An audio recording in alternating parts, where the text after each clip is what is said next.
안녕하세요. 믿었던 사람의 더러운 탐욕을 보게 된 여자입니다.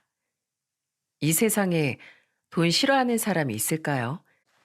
먹고 살려면 그만큼 돈이 중요하니까 다들 열심히 벌고 사는 거라고 믿습니다. 하지만 사람이 먹고 사는 것 이상으로 탐욕을 부리면 추악해지는 모습을 제 두 눈으로 보게 됐습니다. 그것도 5년이라는 시간 동안 믿었던 남편한테서 말입니다. 저는 인생을 잘 산다는 건 하루 삼시세끼 잘 먹고 잘 자면 건강한 삶이라고 생각해요. 돈 많다고 하루에 5끼를 먹고 사는 것도 아닌데 돈만 쫓다 보면 인생의 중요한 것들을 많이 놓치게 될 수밖에 없거든요. 그래서 인생의 가장 중요한 가치는 돈이 아니라는 걸 잘 알고 있었죠. 하지만 제가 고른 인생의 동반자가 돈에 미친 사람일 줄은 꿈에도 몰랐어요. 믿는 도끼에 발등 제대로 찍힌 제 사연, 지금부터 풀어보겠습니다. 저희 부모님은 사업을 운영하면서 누구보다 성실한 삶을 살고 계세요. 그리고 저는 엄마가 운영하시는 유통회사에서 일반 사원으로 같이 일하고 있었습니다. 원래는 아버지가 택시회사를 운영하고 계셨는데 유통 쪽에 관심이 생기면서 유통회사를 인수하게 된 겁니다. 택시회사도 초반엔 좀 힘들었지만 순탄하게 자리를 잡게 된 것처럼 아버지는 꼭 해낼 거라고 믿었습니다.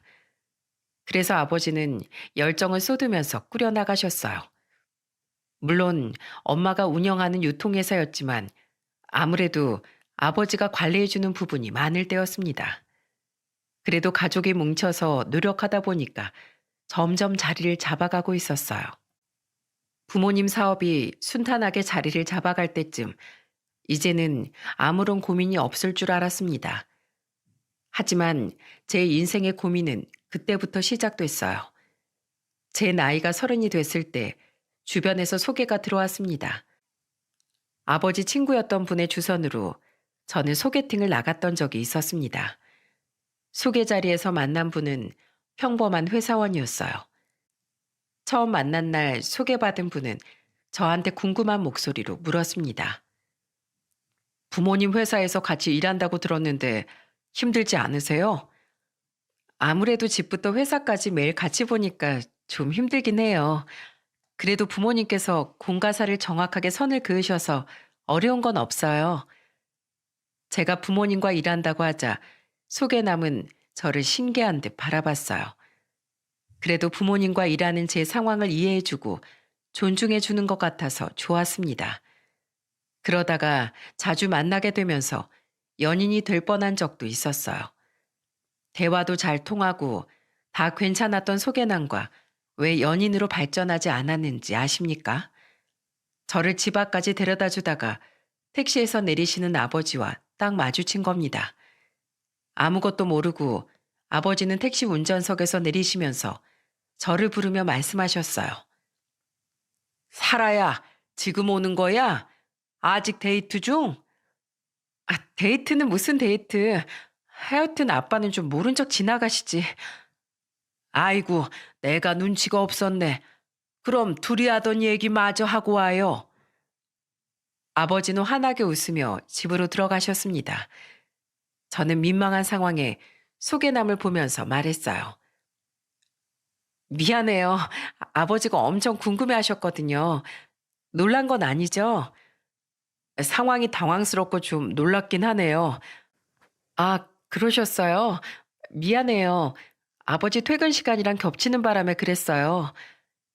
사업하는 집안이라더니 아버님이 택시를 왜 몰고 다니세요? 사업이 잘 안 풀려서 혹시 투잡하시는 겁니까? 저는 뜬금없이 화를 내는 남자가 이상했어요. 그래서 저는 순간 화가 나 소개남을 보며 소리쳤습니다. 이봐요.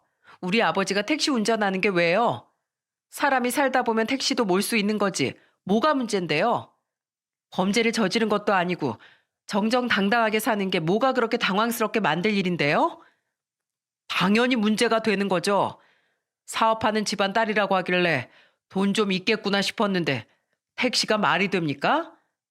와, 진짜 빛 좋은 개살구 같은 집안이었네. 택시가 뭐야, 택시가.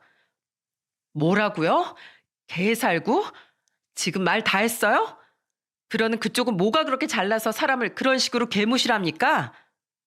이런 밑바닥 인성이 이제야 나오네. 사람 그렇게 무시하고 살면 좋아요? 가진 것도 쥐뿔도 없는 게. 가진 게 쥐뿔도 없어도 난 택시는 안 한다. 길거리 전전하면서 손님들 태우는 일이 그럼 좋은 일입니까? 사람이 얼마나 먹고 살기 힘들면 택시 기사까지 해요. 진짜 그렇게 안 받는데 남 속이지 말고 떳떳하게 좀 사세요.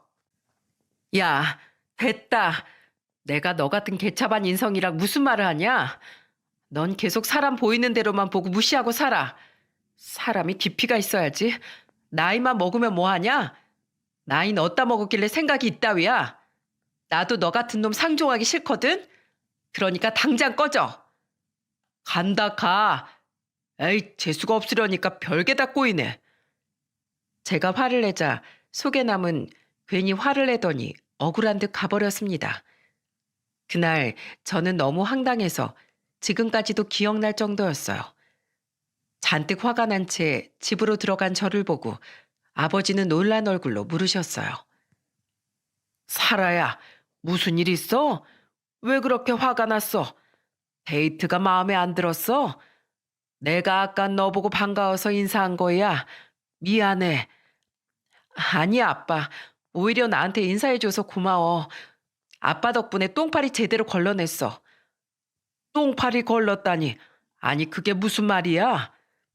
그 자식이 아버지가 택시 운전까지 할 정도면 집이 어려운 거 아니냐고 하는 거야. 그러면서 나보고 왜 있는 척하고 다니냐는 거 있지? 뭐? 뭐 그런 놈이 다 있어. 택시 운전하는 게 뭐가 어때서? 오늘 내가 일이 있어서 하루 딱 끌고 온 건데 왜?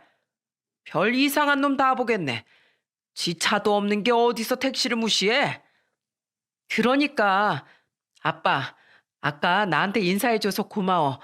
싹수 노란 놈을 제대로 걸러냈어. 학수 이놈이 자식은 친구라는 놈이 어디서 저딴 놈을 소개시켜 준 거야? 내가 가만두나 봐. 아버지는 친구가 소개해준 남자의 실체를 알고 화를 내셨어요. 세상에 직업으로 사람을 이렇게까지 무시하는 사람 보신 적 있으신가요? 범죄를 저지르는 것도 아니고 정당하게 세금 내고 하는 일이 왜 부끄러운 일인지 이해가 안 갔습니다. 결국 그날 아버지는 친구한테 전화해서 화를 내며 소리치셨습니다. 야, 너 감히 내 딸한테 그런 놈을 소개시켜줘? 좋은 사람이라더니 직업으로 사람 금 나누는 사람이 좋은 사람이냐? 어? 그놈한테 똑똑히 전해. 앞으로 이 동네에서 택시 쉽게 타긴 글렀다고. 알겠어? 저는 그때 아버지의 말에 어이가 없어서 웃음이 나더라고요. 택시 회사를 긴 시간 운영해온 아버지만이 할 수 있는 말이었습니다. 그렇게 저는 한 차례 되어서 그런지 남자를 만나고 싶다는 생각이 안 들었어요. 무엇보다 집도 회사도 안정적으로 잘 굴러가니까 연애를 하고 싶다는 생각이 없었죠. 하지만 항상 인연은 예상치 못한 곳에서 다가온다고 하지 않습니까? 어느 날 저는 같은 대학교 동기 모임에 나갔다가 친하게 지내던 선배를 만나게 됐어요. 선배는 저를 보면서 이렇게 말했어요. 사라야, 넌 눈이 높은 거야? 아니면 아예 결혼 생각이 없는 거야? 결혼 생각이야 있죠. 그런데 인연이 노력한다고 하늘에서 뭐 뚝 떨어지는 것도 아니잖아요.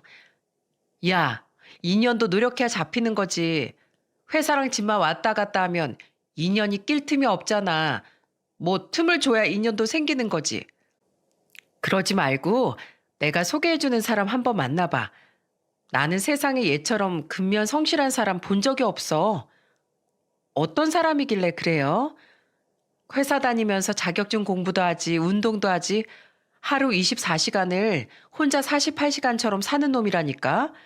나보단 한 살 어린데 얘가 회사에서도 실력도 인정받아서 승진도 빨리 했어. 남자는 무조건 성실하고 자기 밥그릇 잘 챙기는 사람 만나야 하는 거야.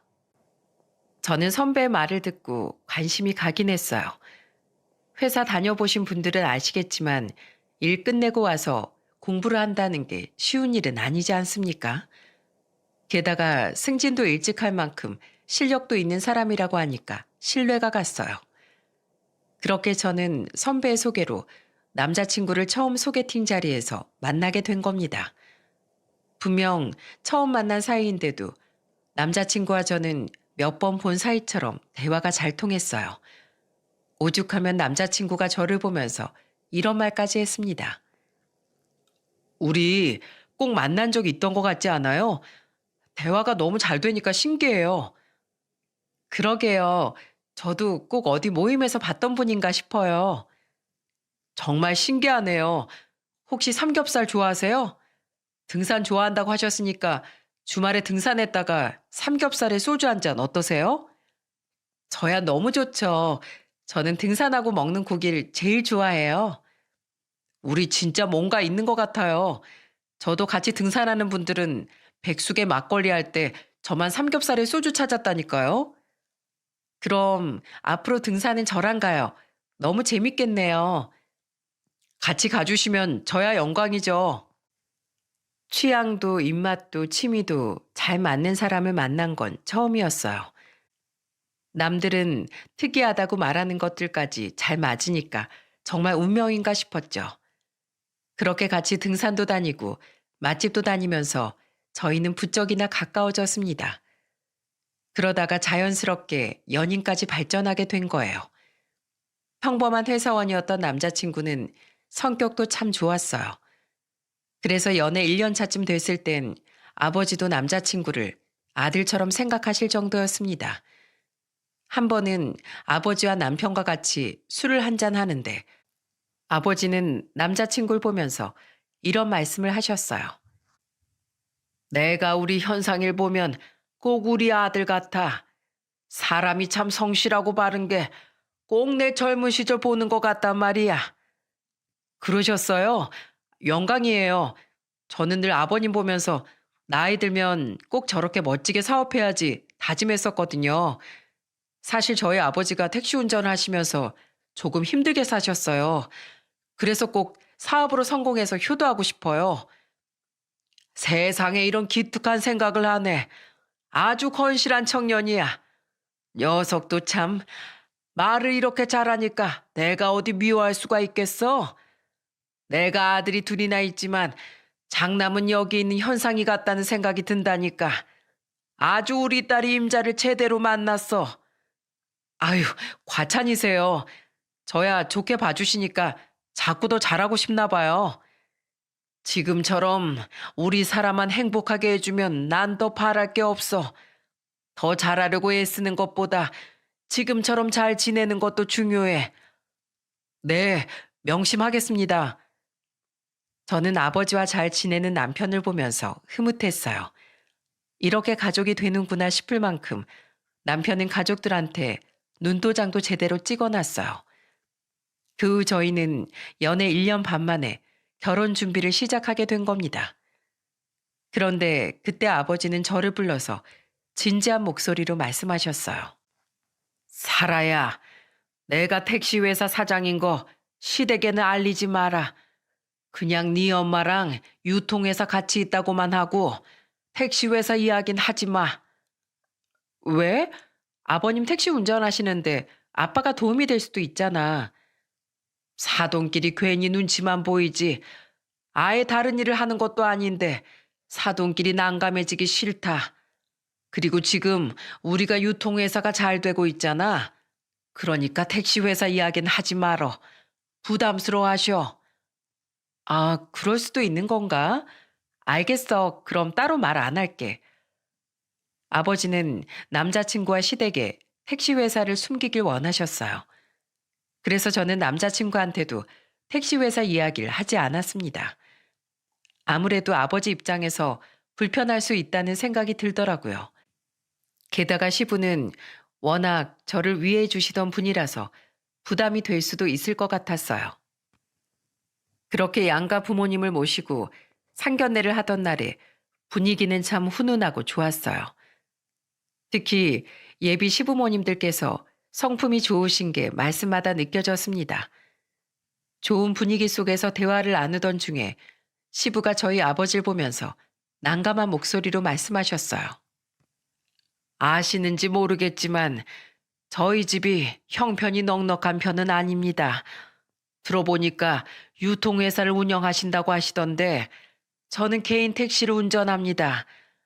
마음으로는 예쁜 며느리한테 좋은 선물이라도 해주고 싶지만 현실이 녹록지가 않네요.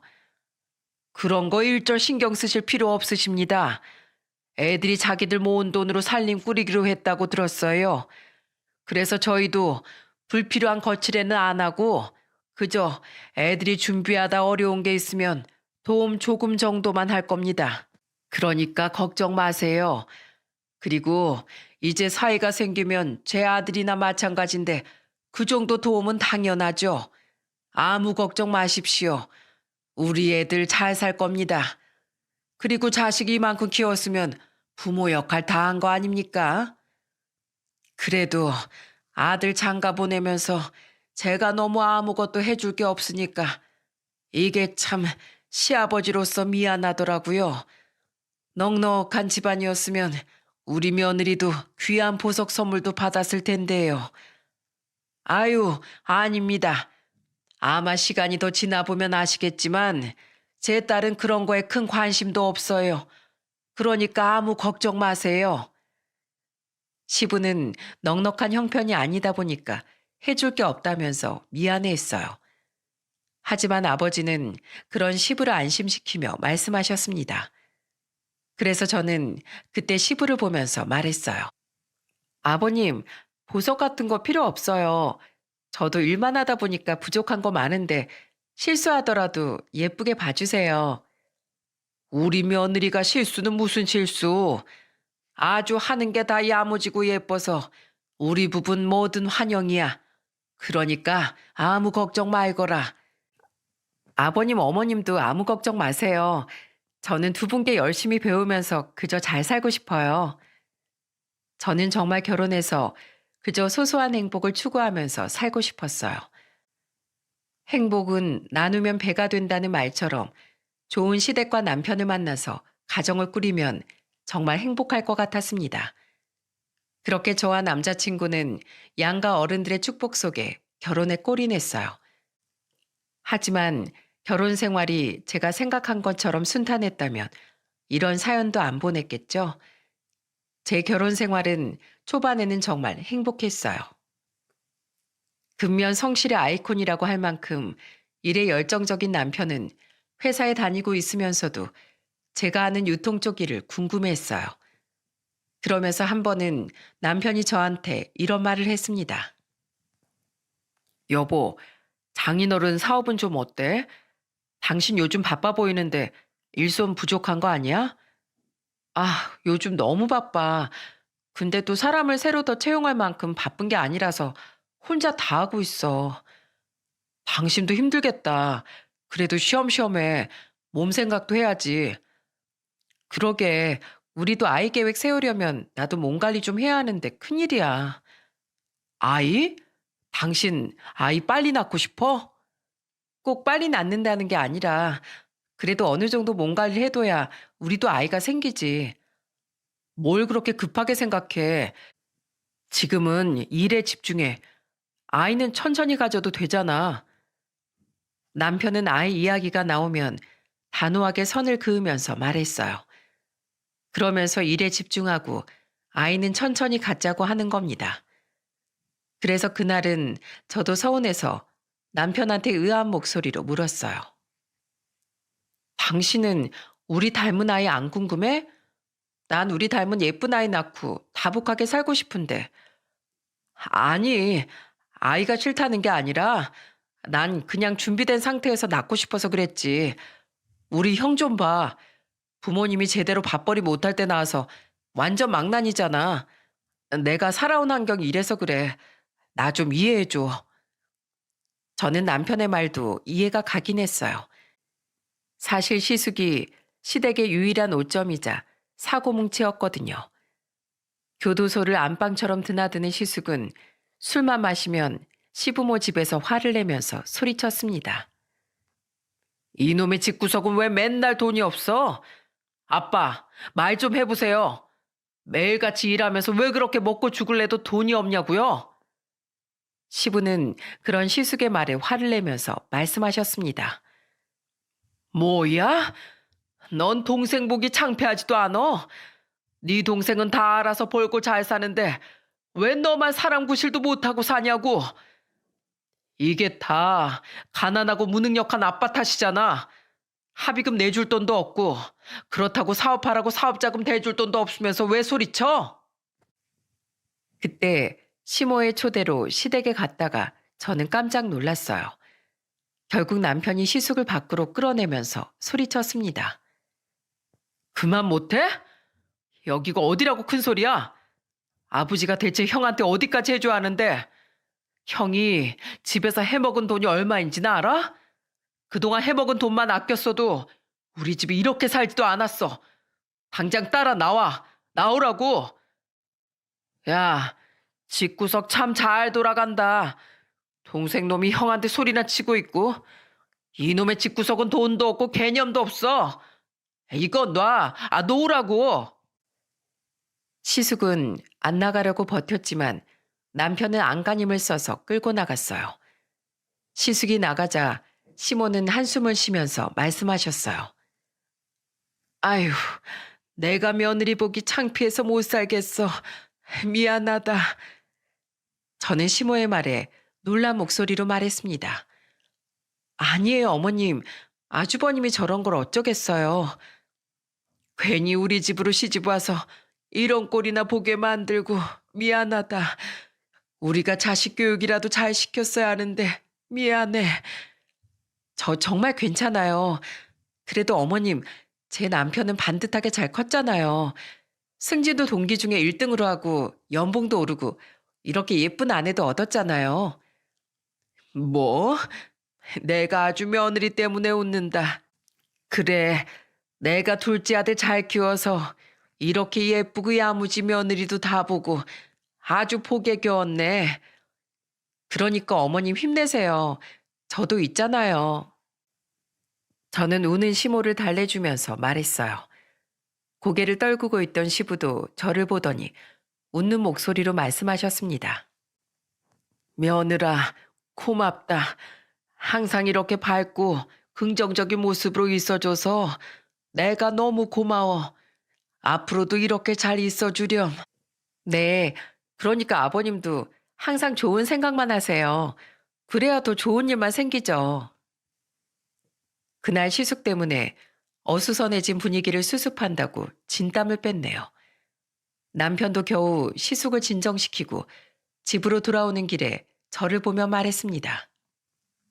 놀랐지? 형이 출소한 지 얼마 안 돼서 그런지 마음을 영 못 잡네. 아, 나도 이젠 지친다.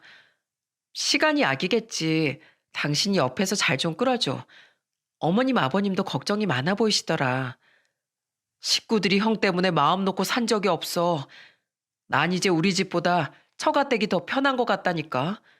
우리 집만 가면 살얼음판 위에 있는 것 같아. 그래도 그러면 안 되지. 당신이 힘 좀 내. 남편도 혀를 내두를 정도로 시숙은 망나니 같은 삶을 살았어요. 시모가 돈을 안 주려고 해도 시숙은 술만 취하면 시부모가 돈을 줄 때까지 난리를 쳤습니다. 그러다 보니까 시숙은 늘 시숙 때문에 골치가 썩었어요. 그러다 보니 남편은 스스로 더 시댁보다 처가에 가려고 하는 줄 알았어요.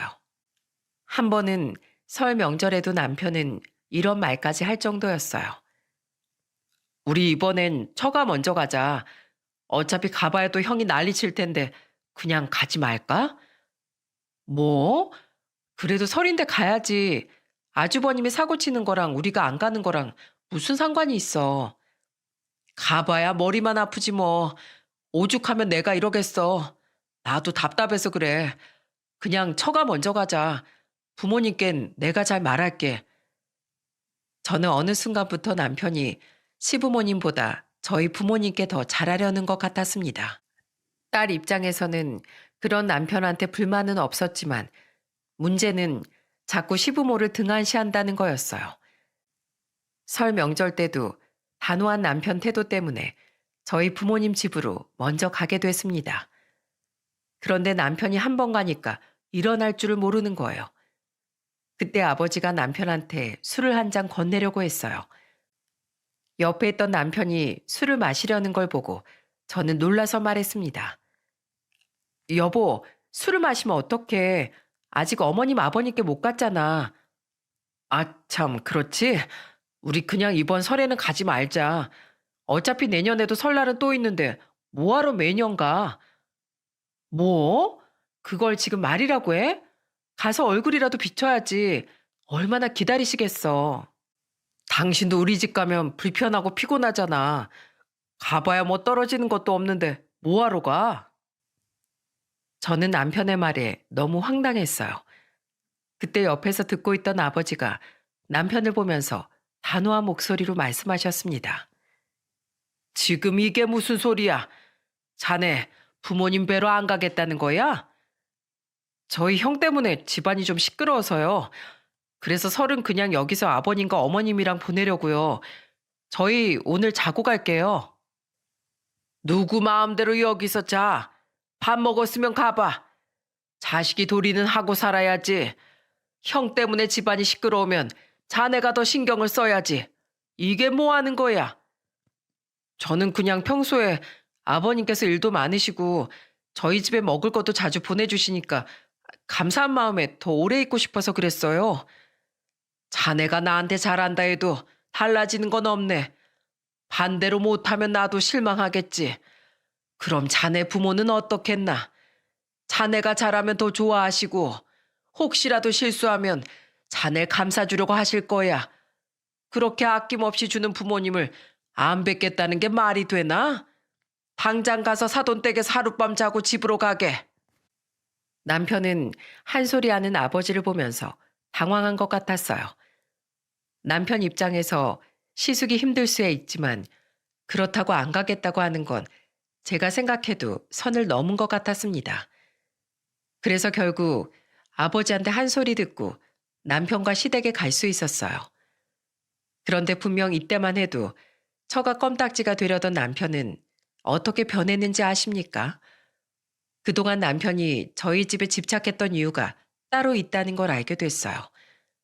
바로 결혼 5년 차에 마스크 시국이 터지면서 부모님 사업에 타격이 생긴 겁니다.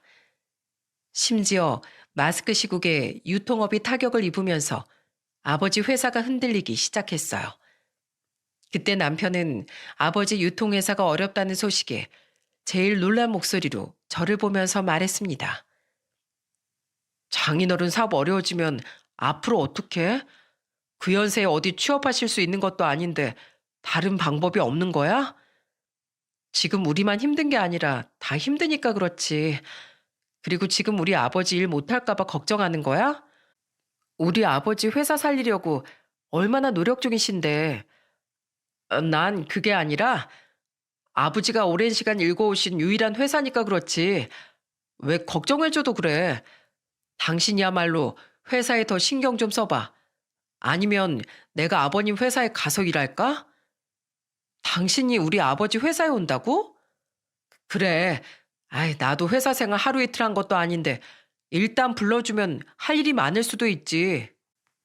요새 일도 많이 없어서 일손 안 부족해. 그러니까 당신은 지금 회사 잘 붙들고 있어. 어려울 땐 같은 배 타고 있으면 같이 죽는 거야. 남편은 자꾸 어려워진 아버지 회사에 와서 돕겠다는 말을 했어요. 하지만 저는 선을 그으면서 이 시국에는 다른 분야에 있자고 했죠. 그런데 제가 생각했던 것보다 남편은 야망이 엄청 큰 사람이었어요. 저런 말들이 다 아버지 사업을 걱정해서 하는 말인 줄 알았는데 그게 아니었던 겁니다. 그걸 어떻게 알게 됐는지 아십니까? 마스크 시국이 점점 길어지면서 아버지는 유통회사 적자가 너무 심해져서 결국 유통회사를 접을 수밖에 없었어요. 그러다 보니까 저도 엄마와 같이 일을 접을 수밖에 없었죠. 긴 시간 동안 꾸려오던 회사를 폐업 처분했던 날, 아버지는 식구들을 모아놓고 슬픈 목소리로 말씀하셨어요. 내가 오늘은 참 힘든 날이다. 긴 시간 꾸려오던 회사를 내 손으로 폐업 처분했어. 끝까지 지키고 싶었는데 마음이 참담하네. 그 이야기를 듣자 막내 남동생이 아버지를 보며 말했습니다. 그동안 수고 많으셨어요. 전 아버지가 오랜 시간 회사 잘 운영하셨던 거 누구보다 잘 알아요. 그러니까 잠시 쉬시고 다른 일 해보시면 되죠. 그래, 고맙다. 다시 힘을 내보마. 남동생의 말에 아버지는 고개를 끄덕이면서 대답하셨습니다. 그런데 그때 남편이 남동생의 말을 듣더니 아버지를 보면서 이런 말을 하는 거예요. 도전도 젊을 때 하는 거죠. 마스크 시국이 언제 끝날지도 모르는데 그동안 뭐 하시려고요? 사업이 쉬운 줄 아세요? 취업도 어려운데 사업이 쉬울 리가 없잖아요. 식구들은 남편의 반응에 깜짝 놀란 표정을 지었어요. 그동안 정말 상상도 못한 남편의 태도였거든요. 그야말로 남편은 처가에 헌신하는 사람이었어요. 예상 못한 남편의 말에 아버지는 놀란 목소리로 말씀하셨습니다. 내가 그래도 사업하던 사람인데 뭘 못하겠어. 자네 지금 취했나? 아니요. 술 한 방울도 안 마셨어요. 이제 장인어른도 사업도 접었으니까 아껴서 사셔야죠. 솔직히 저는 그 회사가 너무 아깝네요. 유능한 직원을 채용했으면 망하진 않았을걸요. 그 연세에 사장 자리에서 꼼짝 안 하고 계시면 고리타분한 운영밖에 더 하겠어요? 자네 지금 그걸 말이라고 하나? 그럼 내가 내 손으로 내 사업을 망쳤다는 거야? 그럴 수도 있죠. 원래 회사도 젊은 사람들의 기운이 필요하다니까요. 저는 남편의 말이 정말 황당했어요. 그래서 남편의 말을 끊어버리면서 소리쳤습니다. 지금 무슨 소리를 하는 거야? 당신 미쳤어? 지금 누구보다 속상한 사람 우리 아버지야. 오랜 시간 얼마나 힘들게 운영했는지 알아? 그런데 꼭 그렇게 아픈 곳을 후벼 파야겠어? 나도 답답해서 그래, 답답해서. 이래서 사업하는 집은 불안하다는 거야. 당신 당장 따라 나와. 아버지 죄송해요. 저희 먼저 가볼게요. 이 사람이 피곤해서 이래요. 죄송해요. 뭐해, 사과드려. 아버지께 사과를 드리면서 저는 남편한테 소리쳤어요. 그러자 남편은 쭈뼛거리면서 아버지를 보며 말했습니다. 아버님, 죄송해요. 저도 답답해서 그랬습니다. 누가 말을 쉽게 내뱉어? 자네야말로 사업하고 싶어 하던 사람이 말을 그렇게 쉽게 해서 뭘 해먹겠어. 큰 그림만 그릴 줄 안다고 해서 되는 건 없어. 사람이 겸손해야지. 처음으로 아버지가 사위한테 호통을 치셨던 날이었어요. 저도 그날 남편의 무례한 행동에 화가 났었죠. 그런데 그날 이후부터 남편은 더 걷잡을 수 없이 변해갔습니다. 그때까지도 아버지가 택시 회사를 운영한다는 걸 모르던 남편은 갑자기 저한테 이상한 말을 했어요. 요즘 아버님 뭐 하셔? 회사 접어서 할 일도 없으실 텐데 운동이라도 다니셔야 하는 거 아니야? 무슨 운동? 우리 아버지 외출도 자주 하시고 잘 지내셔. 그런 의미 없는 운동 말고 우리 회사 경비실 자리 생겼다는데 그거라도 지원해보라고 해봐. 한 살이라도 젊을 때 더 버셔야지. 밑바닥부터 다시 시작해야 될 거 아니야. 저렇게 나이만 드시면 나중에 우리한테 손 벌리면 어떡해? 뭐라고? 당신 우리 아버지 걱정하는 게 아니라 우리한테 손 벌릴까 봐 그러는 거야? 세상에 무슨 그런 말이 다 있어. 우리 아버지가 우리한테 어떻게 했는데. 진짜 당신 너무한다. 난 그럼 처가에 못했냐? 당신도 생각 좀 해봐. 나 우리 부모님보다 장인 장모님 먼저 챙겼어. 그런데 이게 뭐야? 낙동강 오리알 된 거잖아. 대단한 사업하는 줄 알았는데 마스크 씌고 왔다고 무너지는 거 보고 나도 기가 막힌다고. 그러니까 진작에 나한테 맡겼으면 이런 일도 없잖아. 그제야 남편의 본심을 알게 된 거예요. 그동안 처가에 헌신한 만큼 본인한테 돌아오는 게 있을 거라고 믿은 겁니다. 이렇게 사람이 속 따로 행동 따로인지 상상도 못했어요. 그러더니 남편이 제일 충격적인 소리를 내뱉기 시작했습니다. 난 우리 집안이 너무 가난해서 사실 인생 역전을 널 통해서 하려고 했는데 이게 뭐야? 다 망쳤잖아. 나야말로 기가 막혀. 아, 그게 당신 본심이었어? 그러면서 그렇게 우리 아버지 위하는 척 한 거야? 진짜 웃긴다. 떡 줄 사람은 생각도 없는데 왜 혼자서 난리야? 그래도 네가 장녀에 장인 회사에서 일도 하고 있는데 너한테 줄 알았지. 그래서 너 일에 집중하라고 애도 안 가진 거잖아. 나도 이 상황이 기가 막혀. 우리 어머니도 아파서 누워 계시고 아버지도 밤낮으로 일하시고 나도 아주 미치겠다고. 아버지 유통사업을 폐업 처리하고서 남편과 매일같이 싸웠어요. 알고 보니까 남편은 제가 장녀니까 아버지 회사를 물려받을 거라고 생각한 겁니다. 혼자 착각해놓고 엄한 곳에 화풀이 한다고 생각했어요. 하필 또 그 무렵에 시모가 병이 나서 일도 다니지 못하고 누워만 계실 때였습니다. 그런데 남편은 시부모의 저희 부모님까지 다 부담스럽게 생각한 겁니다. 그러면서 남편은 정말 막 나가기 시작했어요. 예전에는 자기 부모 능력 좀 없어서 거들떠도 안 볼 때 그 싹을 알아봤어야 했습니다. 아버지가 유통사업을 접은 뒤부터 저희 집에는 얼씬도 안 했어요.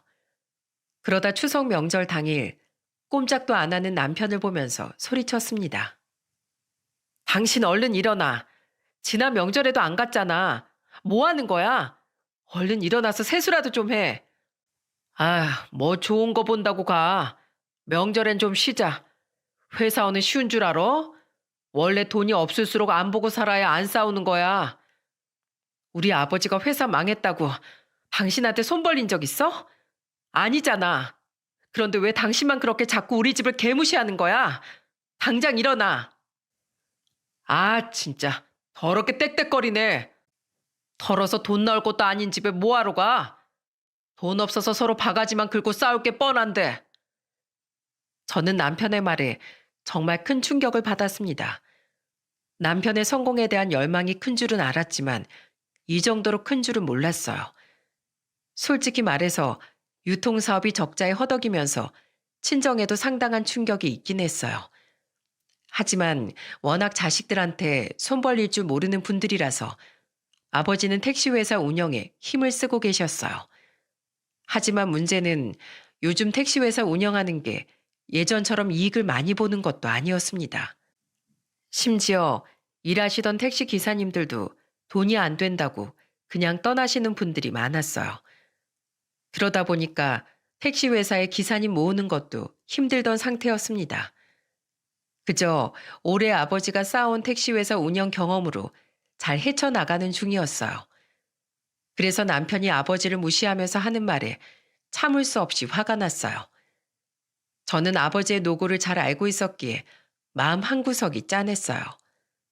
그때 저는 남편과 한참 싸우다가 겨우 친정에 갈 수 있었습니다.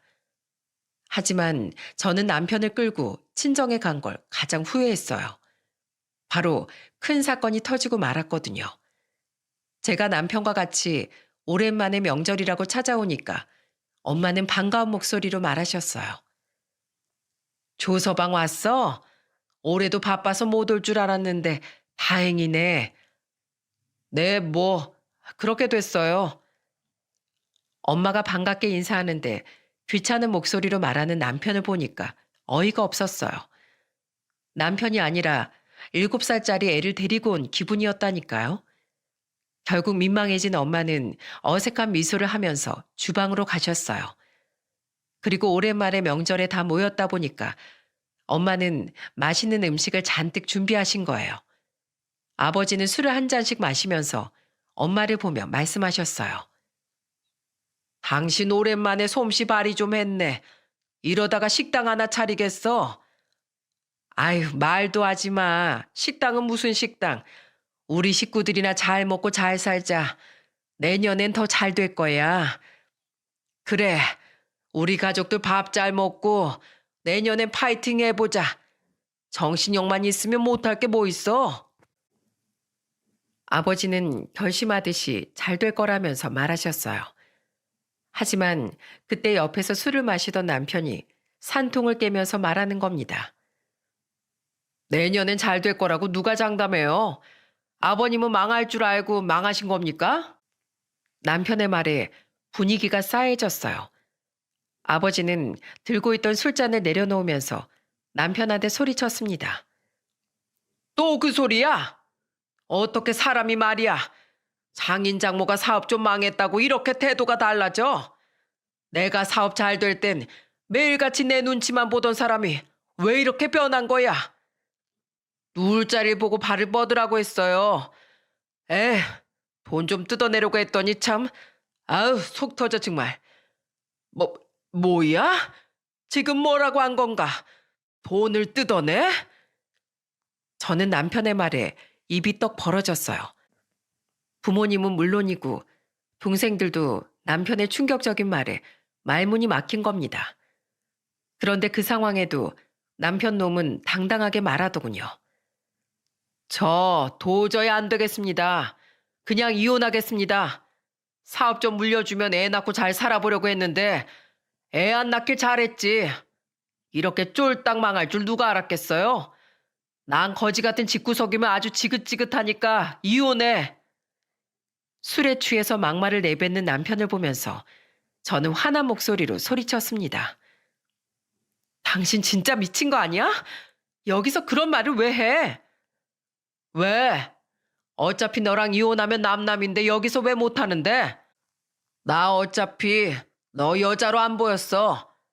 여자가 애교가 있는 것도 아니고 억척스럽고 어찌나 딱딱한지. 내가 너랑 애 안 낳고 산 게 얼마나 다행인지 알아? 나야말로 억울해.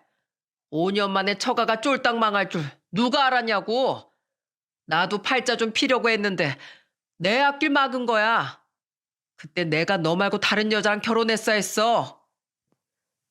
저는 남편의 말에 저도 모르게 뺨을 쳤어요. 그리고 또다시 화를 내면서 소리치며 말했습니다. 야, 말이면 다야?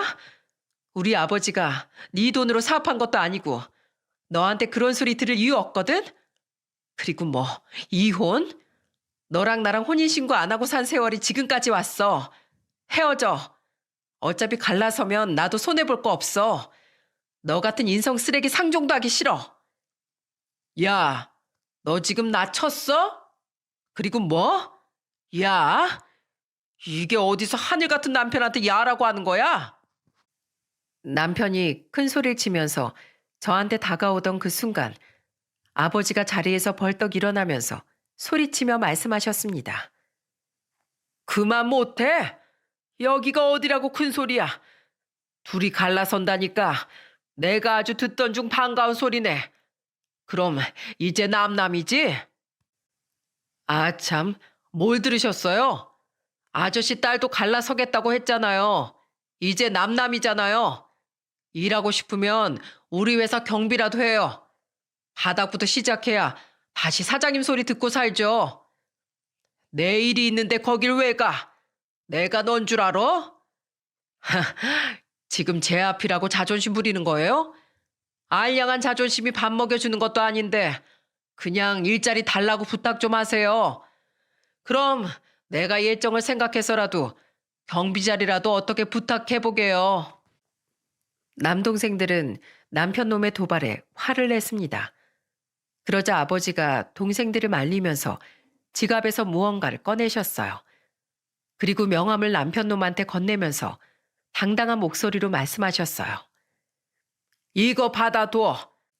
자네야말로 사업할 생각 있으면 그 입 좀 다물어. 사정 어려워지면 세차 일이라도 하러 와. 남편 놈은 아버지가 건넨 명함을 받아들고 입이 떡 벌어졌어요. 바로 아버지가 건넨 명함은 택시회사 사장 명함이었습니다. 그동안 아버지의 택시회사를 몰랐던 남편 놈은 그야말로 뒤통수를 제대로 맞은 겁니다. 그걸 본 남편 놈은 놀란 목소리로 말했어요. 아니, 회사가 두 개였단 말이에요? 이런 말 없으셨잖아요. 뭐, 알면 달라져? 내가 제일 잘한 일이 사업 하나 숨겨둔 거야. 의도는 그게 아니었지만 이렇게 앞뒤가 다른 모습을 보니까 내가 잘했다 싶네. 술 처마시고 술주정할 거면 나가. 그리고 사라랑 갈라서기로 했으니까 여기서 썩 꺼져. 장인어른, 제가 술이 좀 과했어요. 뭘 몰랐어요. 저도 갑자기 어머니 아프셔서 누워있으니까 앞길이 막막해서 그랬어요. 네가 부모 생각을 했다고? 너 같은 놈 필요 없어. 사위로서 내가 이젠 널 인정 안 해. 난 돈에 눈이 멀어서 가정을 돌보지 않는 남자는 같이 살 가치가 없다고 생각하네. 그러니까 썩 꺼져. 아버님, 죄송합니다. 잠시만요. 제 말 좀 들어주세요. 옆에 있던 남동생들은 아버지와 같이 남편 놈을 끌어냈어요. 그런데 그 와중에도 발버둥을 치면서 자기는 억울하다며 소리쳤습니다. 진짜 어이없지 않습니까? 결국 본인이 판 함정에 본인이 걸려든 거예요. 아버지가 아무것도 없는 줄 알았을 땐 그렇게 무시하고 갈라서자고 난리를 치더니 어떻게 변했는지 아십니까? 그날 이후 본격적으로 갈라설 준비를 시작하니까 매일같이 제게 찾아와서 비는 겁니다. 그래서 결국 참다 못한 아버지가 남편 놈을 보면서 소리쳤어요. 야, 이 자식아! 한 번만 더 오면 가만 안 둘 거야. 남자놈이 뱉은 말 책임도 못 지고 아주 밑바닥 인생이네. 네가 사업해서 성공하면 내가 성을 간다. 아버님, 잘못했습니다. 저 정말 힘들어서 그랬어요. 사람 많이 사랑합니다. 어디 내 딸 이름을 함부로 불러? 경찰 부르기 전에 당장 꺼져. 결국 남편 놈은 경찰이 출동하면서 끌려갔습니다. 정말 이런 놈이랑 평생을 살려고 했던 제가 멍청했던 것 같아요. 그저 열심히 사는 사람인 줄 알았는데 정말 이런 놈인 줄은 몰랐어요. 그래도 불행 중 다행인 건 아이가 없다는 거였습니다. 그래서 갈라서는 게 쉬웠어요. 결국 전 남편은 지금 원룸을 구해서 살고 있다고 들었어요. 시댁이 어렵다 보니까 도와줄 상황이 아니었거든요. 그런데 갈라선 지 한 달 만에 전화 와서 뭐라는 줄 아십니까? 여보, 우리 좋았잖아. 우리 다시 잘 지내보자. 내가 정말 반성 많이 했어. 소 잃고 외양간 고치는 소리 하고 있네. 네가 반성을 하던 말던 네 일기장에나 써. 듣기 싫으니까 다신 연락하지 마. 저는 아예 번호도 다 차단해버렸습니다. 인간의 본성은 절대 안 바뀐다고 생각해요. 그렇지 않습니까? 아픈 시모가 걱정스럽긴 했지만 워낙 애처가 시부가 간병 중이라 그나마 다행이에요. 시숙은 또 사건에 휘말려서 교도소에 수감됐다고 들었습니다. 정말 갈라서길 잘한 것 같아요. 제가 이 사연을 보내게 된 것도 세상에 이런 인간도 있다는 걸 꼭 알려주고 싶어서랍니다. 돈이 있으면 분명 편안한 생활을 할 수 있을 거예요. 하지만 돈만 있는 삶이 행복할까요? 그래서 인생은 다양하고 폭넓게 봐야 될 필요가 있어요. 돈이 목적이 아니라 일을 사랑하고 가족을 위하다 보면 자연스럽게 행복해질 수밖에 없어요. 사람은 안정적이고 규칙적인 일상에서 최대 행복을 느낀다고 합니다. 여러분들은 돈이 아닌 소소한 일상에서 행복을 찾는 일상을 살 수 있기를 바라겠습니다. 감사합니다.